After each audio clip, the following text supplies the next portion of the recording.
You're listening to The World at 8 with Lynn Mozart.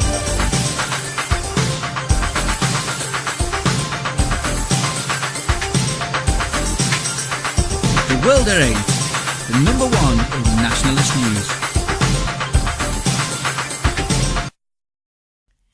Highlights of the news today, Friday the 20th of September 2013. Short-staffed hospitals forced to recruit nurses from overseas after axing 5,000 jobs. Privatisation of probation service will put public at risk. Give up work, you'll be better off on benefits. What council officer told single mother with a part-time job? Scotland Yard to downgrade police entry tests to allow for ethnic minorities. Greek government hints at Golden Dawn ban. Jihadists threaten Catalonia, Spain over burqa ban. Kenya poachers to be named and shamed online. Indian terror suspect escapes from Mumbai court. Thought for the day, fracking or just fracking awful. And finally, a joke for the weekend. UK News. Short-staffed hospitals forced to recruit nurses from overseas after axing 5,000 jobs. A quarter of hospitals are being forced to recruit nurses from overseas after being left short-staffed from job cuts that have emerged. Approximately 5,000 posts have been axed in the last 3 years, leaving many trusts struggling to fill staffing gaps. Under a Freedom of Information request, it emerged that 37 trusts out of 172 have sent managers to a recruitment event abroad. A further 12 admitted they were planning to hire from overseas. Figures obtained by the Times show. The Chief Executive of the Royal College of Nursing condemned NHS trust bosses for their short-sightedness in firing staff to make short-term savings. It comes after analysis by King's College London found almost half of hospital wards have less than one nurse per 8 patients. Committee Chairman Stephen Dorrell MP said, "It's the whole issue in the health service about recognising good practice." World Date says, "It's not just hospitals firing nurses, it is the government and nursing colleges who have cut training placements by 25% since 2009. Almost 200,000 nursing hopefuls applied for less than 18,000 training spots in 2013, and we have to bring in foreign nurses to meet the shortage. It is in fact legitimised job genocide against our own people. Shame." Privatisation of probation service will put public at risk. Chris Grayling, the Justice Secretary, signalled his determination to push ahead with the £800 million privatisation of the bulk of the National Probation Service, which traces its roots back to 1907. He will publish advertisements Thursday inviting bids to take over around 3/4 of the service's current workload. Under the moves, the 35 existing regional probation trusts will be replaced by 21 government companies which will tender out the work of supervising more than 200,000 offenders each year considered to present low or medium risk. Those regarded as high risk will continue to be monitored by a slimmed-down National Probation Service. Potential bidders include such firms as G4S and Serco, which are both being investigated over alleged fraud in Ministry of Justice contracts. Probation staff demonstrated against the moves across England and Wales Thursday in action being jointly organised by the National Association of Probation Officers, NAPO, Unison and the GMB. Give up work, you'll be better off on benefits. What council officer told single mother with a part-time job? Chelsea Press, 23, told she was £54 a week worse off by working part-time. Basildon District Council said she would have an additional £2,850 a year. Miss Press gets by on £650 wages, £81.24 child benefit and £454 working tax credits and child tax credits each month. She often waits for Lacey to finish food before she knows if she can eat. She refuses to quit and doesn't want to set a bad example for her daughter. As an unemployed person, she would not have to pay rent or council tax and would be £238 a month better off. However, her daughter Lacey knows her mother works and helps old people. Miss Press just hopes her daughter is proud of her, and in her own words, Miss Press says, "I want to set her a good example and show her that you don't just sit at home expecting everything to be given to you on a plate." This presenter says, "When I was bringing up my children alone, I went through a period of not being able to work and appealed to the local council for temporary help. I was told then, in the late 80s, that I should not pay my mortgage and get thrown out, not try for any jobs, and then I would get a council house locally and all the benefits. Otherwise there was nothing they could do for me. Clearly this thinking has not changed. Scotland Yard to downgrade police entry tests to allow for ethnic minorities. Scotland Yard wants to downgrade the importance of a written English test at police recruitment centres to make it easier for candidates from ethnic minorities to join the Met. Bosses believe people who do not have English as their first language are being discriminated against under current assessment rules. They have recommended the weighting placed on the written communications section of the Metropolitan Police's tough entrance exam is lowered. World at 8 states. This is the worst example of racism. I know for a fact that the police are not recruiting British men for a British institution, so they're having to dumb down the entry levels to attract yet more ethnics. It is a national disgrace. European news. Greek government hints at Golden Dawn ban. The Greek government has hinted that it will seek to ban Golden Dawn after the far-right party was linked to the murder of a leading left-wing musician in Athens. As violence erupted on the streets and demonstrators protested after the fatal stabbing of Pavlos Fyssas, a prominent anti-fascist, the Public Order Minister Nikos Dendias cancelled a trip abroad, saying the government would table emergency legislation that would seek to outlaw the group. Amid renewed political tensions between the extreme left and right, the new law would re-evaluate what constituted a criminal gang. He said, "Neither the state will tolerate nor society accept acts and practices that undermine the legal system," the minister told reporters, adding that the attack showed in the clearest way the party's intentions. Earlier in the day, police raided Golden Dawn offices across the country, with media reporting running street battles outside branches in Crete, Thessaloniki and Patras. World at 8 comments. Do the authorities know for sure that a Golden Dawn member did this killing? Or is it rather like Syria? You know that sarin gas was used, just as you know this guy is dead, but the whole point is at whose hands did he die and who used the sarin? Are people dense or what? Governments don't make a fuss when a so-called right-winger is stabbed to death in public, do they?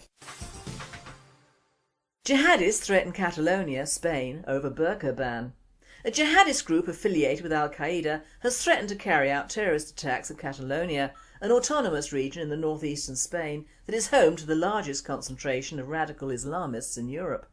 The threats were issued by a group called Africa Muslima in response to efforts by Catalonian lawmakers to increase surveillance of radical Salafists seeking to impose Islamic Sharia law in Spain and other parts of Europe. Many of the Muslims living in Catalonia are shiftless single males who are unemployed and susceptible to jihadist recruitment, according to diplomatic cables obtained by WikiLeaks and published by the Madrid-based El País newspaper. Spanish authorities are especially concerned about the threat posed by Salafism, a radical strain of Islam that seeks to re-establish an Islamic empire, caliphate, across the Middle East, North Africa and Spain, which Salafists view as a Muslim state that must be reconquered for Islam. We need Ferdinand and Isabella back in Spain, or Franco. There is no From the Belly of the Beast today, as Nick Griffin is travelling. World news.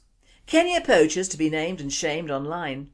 About 100 elephants are killed each year in Kenya. A website to name and shame poachers in Kenya, poachersexposed.com, has been launched by wildlife campaigners. Those charged or convicted of links to poaching will be listed, Kenyans United Against Poaching, KUAPO, said. This is not just about the poacher who is shooting the bullet, but the middleman and the average Joe caught trafficking rhino horn or ivory, KUAPO's Salisha Chandra told the BBC. It is also hoped that data will reveal trends to help fight poaching. Meanwhile, a similar project to track corruption in Mali has been launched by the French government, which has given more than €100,000, that's equivalent to £84,200, in aid to the West African country. World at 8 states. I think you all know exactly what I would do with these vile men, and it wouldn't be too quick either. Indian terror suspect escapes from Mumbai court. An Indian terror suspect accused of involvement in deadly bomb attacks 5 years ago escaped from a court in Mumbai on Friday, sparking a massive manhunt, police said. Afzal Usmani, allegedly a member of a homegrown Islamic group known as the Indian Mujahideen, was appearing in court to hear prosecution charges against him, according to local media reports. He has escaped. The police, everybody is looking for him, Mumbai's anti-terror squad chief Rakesh Maria told AFP. Usmani was arrested in 2008 for his alleged involvement earlier that year in serial blasts in western Gujarat state which killed 56 people. He's accused of being part of another attempted bombing in the same state, reports said. It was not immediately clear how Usmani has escaped amidst heavy police security at the court. Thought for the day: fracking or just fracking awful? The subject of fracking is rearing its ugly head yet again and bringing discord to what should be a fairly straightforward thing. But is it? As usual, the two sides are vehemently opposed to listening to each other's side of the argument, and the telling factor is that the United States is almost self-contained for its energy needs, mainly due to fracking. But as usual, there are two sides to every tale, and we have to take into account that the shale beds in the States are generally much nearer to the surface than in the UK, and a factor that has not hit the media is that to do what the Americans have done, even in a lesser quantity, would take hundreds of digs and sites, not just an occasional one in every region. Even getting the 10% energy that would keep us going for around 40 years would take many more digs than just a couple, in fact hundreds. The whole of our countryside, already under threat from overbuilding, new railways and new airports, would be even more decimated. Now, I'm a tree hugger. To me, trees make the land. I'm a tree person, I'm afraid. But this doesn't blind me to the fact that we in the Western world need to find an alternative source of energy to that of oil, and we need to find it quickly. Cold fusion is a passion of mine. I don't have the brains to know much about it, or do anything about it. But if I had large amounts of money, this is what I would fund: nationalism and cold fusion. I know that nuclear power plants are a horrible necessity because our civilisations have become totally dependent on energy of one form or another, and indeed in Europe especially, we are becoming so overcrowded with immigrants and their birth rates, we are in a sense funding the third world as well. It needs pointing out that all governments are frantically backing practically any new, potentially cheaper sources of energy for their new people, not us. Our birth rates are diminishing, so it's obvious our governments and the rest of Europe are worried about future immigrant needs, and not yours. So you might say, why should we have our countryside destroyed just to keep immigrants warm, and you would have a point. It may not be so cut and dried, but it is the truth in a nutshell. Our government is only too happy to fund anything that will bring energy prices down, as it is a good election ploy for a start. Believe me, despite the future designated use of new energy sources, I for one would welcome a cheaper form of energy, especially for our elderly and infirm, and to help lift the yoke of OPEC from our shoulders, but the arguments against fracking in the UK are becoming noisier and more understandable. What goes on in Vegas stays in Vegas, and the same applies to fracking. The idea is a simple one, but it all depends on the depth of the rock to get to the shale beds underneath. This is the main fact which remains solid. The more depth you have to drill, the more earth is displaced, and other gases like methane can be allowed into the shale beds or beyond. Fracking sites also do not handle localised flooding very well. Now, this is happening in the States. There are many cases of a displacement of tanks on the fracking sites which have suffered with the floods in Colorado, and tons of oil are being dispersed into the water and grazing lands of cattle. The US media is very quiet about this, and the main information has been from social networking sites. I will read a few samples to you now. I see you've noticed the underwater wells in Weld County, Colorado. Amazing, we've emailed the Denver TV stations, other media and state and local politicians. We've sent pictures that our members have taken. It's like the media and politicians have been told not to say anything about it. There's been no mention of the gas wells on the Denver newscasts either late last night or this evening, although all stations have had extensive and extended flood coverage. You can see underwater wells in the background of some of the newscast videos, and yet the reporters say absolutely nothing. Here's a picture of one of our members took yesterday in Weld County, Colorado. We've got tons more on our website, check them out. The tanks are tipping and in some cases have fallen over.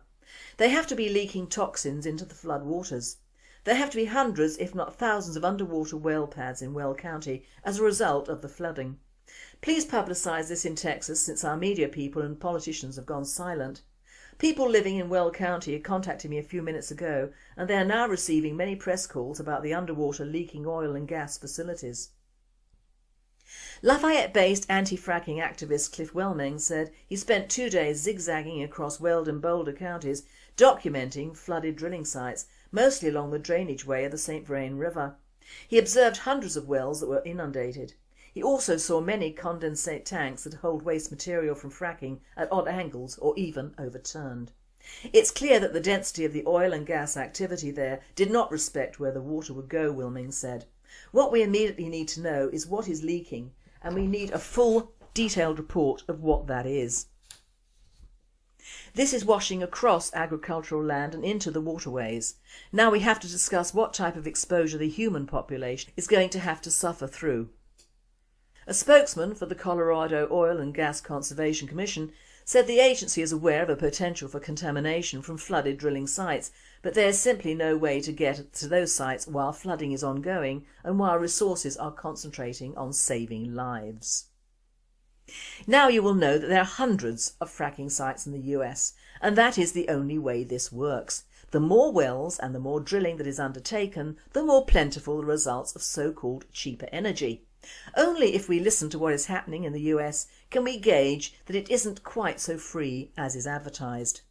You cannot say in all honesty that the less desirable side effects both on man and beast won't happen here, as our shale beds are deeper and our countryside cannot accommodate hundreds of wells. Those that are in place will have to go deeper than in the States, and no one, let alone our government or privately funded corporate scientists, are able in all truth to look into the future. Just into a future of large financial kickbacks and potential freedom from international rigging of oil prices and the domination of black gold. Apart from the fact that no one really knows what effect will be on the environment from fracking long term, there is always the problem in this country of just too little space to operate sufficient sites to make it worthwhile. For many years our farming industry has been pushed further and further into concentrated battery farms for cattle to accommodate more building, yet at the same time trying to provide more food for more people at more affordable prices.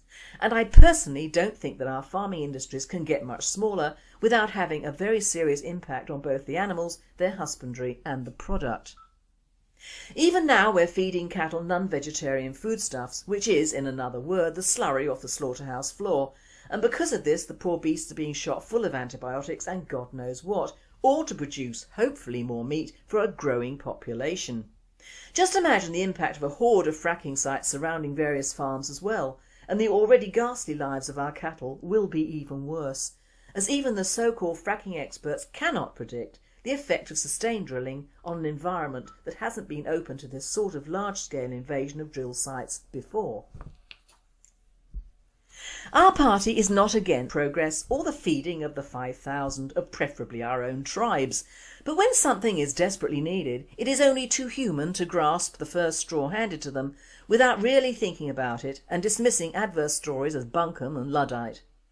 Personally, I think it looks good on paper. In fact, it looks marvellous on paper, and if you think about it, it reads like a very few drilling sites are needed for the most return, when in fact it is the reverse. One drilling site may prove fruitful for a while, but then the need will increase and so will the drilling sites, until our previously green and pleasant land and already fragile ecosystem will be dominated by large drilling sites which are not in themselves vast, but the sheer number of them will be just that, vast. Fossil fuels are just that, fossils holding up something else, and we know to our cost of the many collapses and falls during the times of the coal mines. In fact, why not open the coal mines again? All the new machinery from the 80s is down there, and there must be many seams of coal that have not run out or the mine flooded. Why don't we stick to what we know for a time and just see how fracking works in other countries?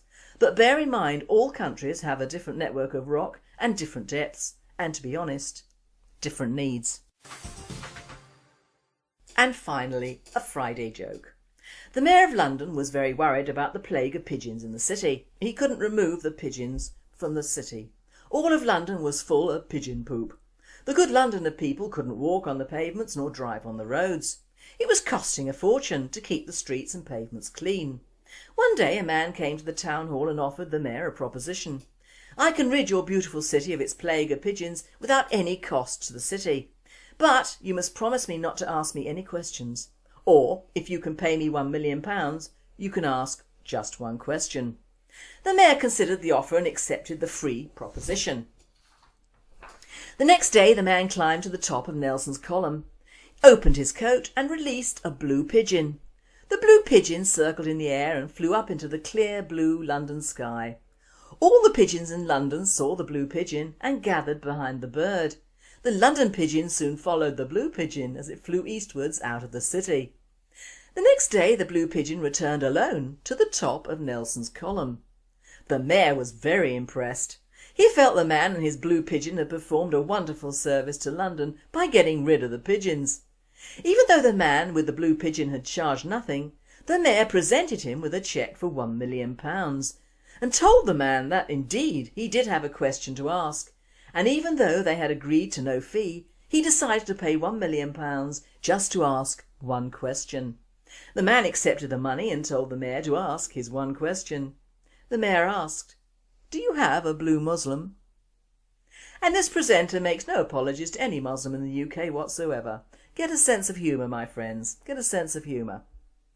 You've been listening to The World at 8. I'm Lynn Mozar and I and the team at World at 8 and Radio Britain wish you all a very happy and a very safe weekend. Companies which will tender out the work of supervising more than 200,000 offenders each year considered to present low or medium risk. Those regarded as high risk will continue to be monitored by a slimmed down National Probation Service. Potential bidders include such firms as G4S and Serco, which are both being investigated over alleged fraud in Ministry of Justice contracts. Probation staff demonstrated against the moves across England and Wales Thursday in action being jointly organised by the National Association of Probation Officers, NAPO, Unison and the GMB. Give up work, you'll be better off on benefits. What council officer told single mother with a part-time job? Chelsea Press, 23, told she was £54 a week entry tests to allow for ethnic minorities. Greek government hints at Golden Dawn ban. Jihadists threaten Catalonia, Spain over burqa ban. Kenya poachers to be named and shamed online. Indian terror suspect escapes from Mumbai court. Thought for the day, fracking or just fracking awful. And finally, a joke for the weekend. UK News. Short-staffed hospitals forced to recruit nurses from overseas after axing 5,000 jobs. A quarter of hospitals are being forced to recruit nurses from overseas after being left short-staffed from job cuts that have emerged. Approximately 5,000 posts have been axed in the last 3 years, leaving many trusts struggling to fill staffing gaps. Under a Freedom of Information Request 2009, almost 200,000 nursing hopefuls applied for less than 18,000 training spots in 2013, and we have to bring in foreign nurses to meet the shortage. It is in fact legitimised job genocide against our own people. Shame.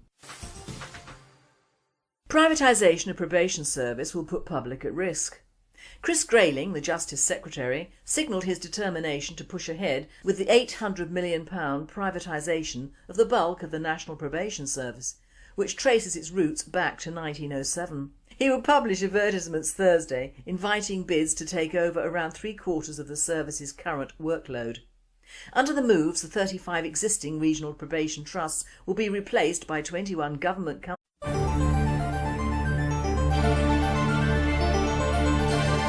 You're listening to The World at 8 with Lynn Mozart.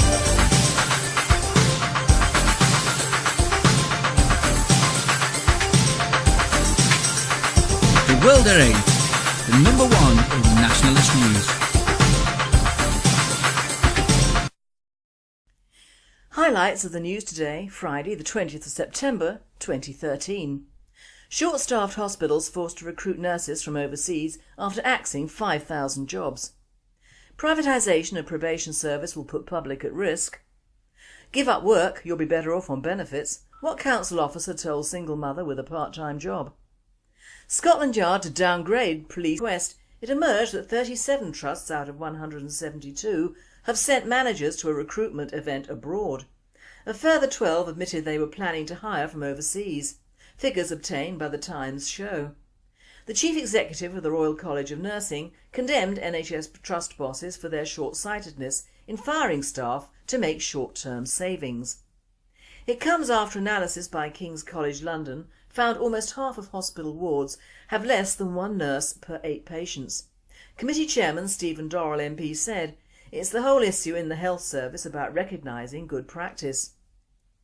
World Date says, It's not just hospitals firing nurses, it is the government and nursing colleges who have cut training placements by 25% since 2000.